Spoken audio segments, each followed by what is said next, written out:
Busy, busy, busy. Right. Oh, what's that?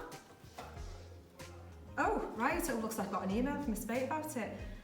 Dear Miss Boyd-Rugan, I have left you a knowledge organiser on your desk. Enjoy. Right, a knowledge organiser. Looks lovely, really colourful.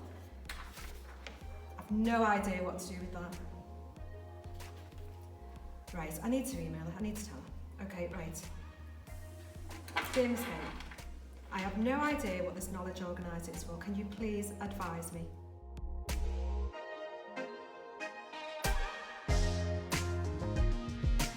Panic over. I have got to the bottom of this and I have realised how we actually use a knowledge organiser. So what started out that Miss Bate thought she'd left me a little present on my desk and it looked very colourful, it looked very nice, it was very pretty, but I had no idea what to do with it. So here we go.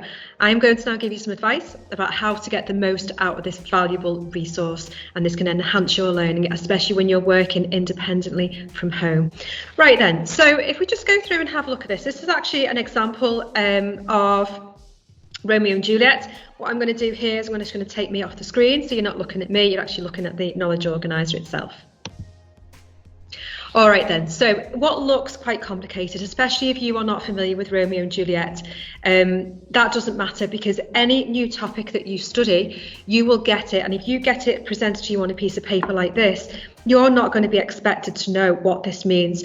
So we've got the answer for you. As teachers, as subject teachers, we have actually put these together for you because we know what you need to know, okay, for an exam, for a unit of work, whatever it is that you're studying at the time.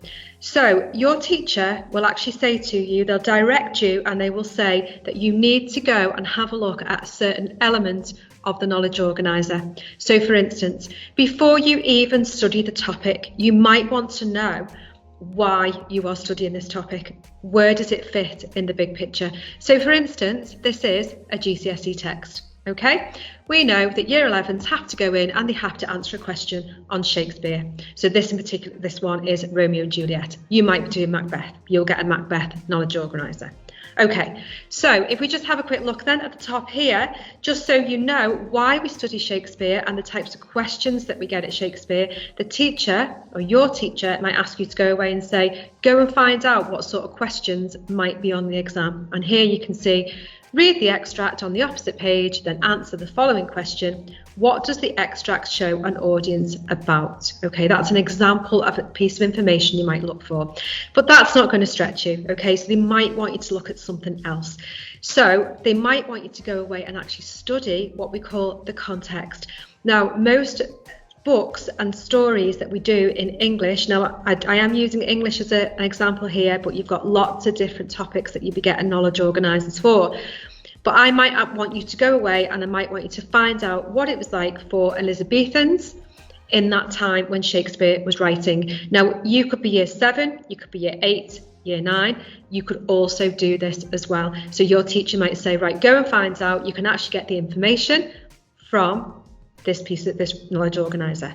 Okay, so here over here we have the context. So your teacher might ask you some questions on the context. So that means that you will have to go and have a look at your knowledge organiser and find out things like Queen Elizabeth I, patriarchy, nurses, fate, bubonic plague, Black Death.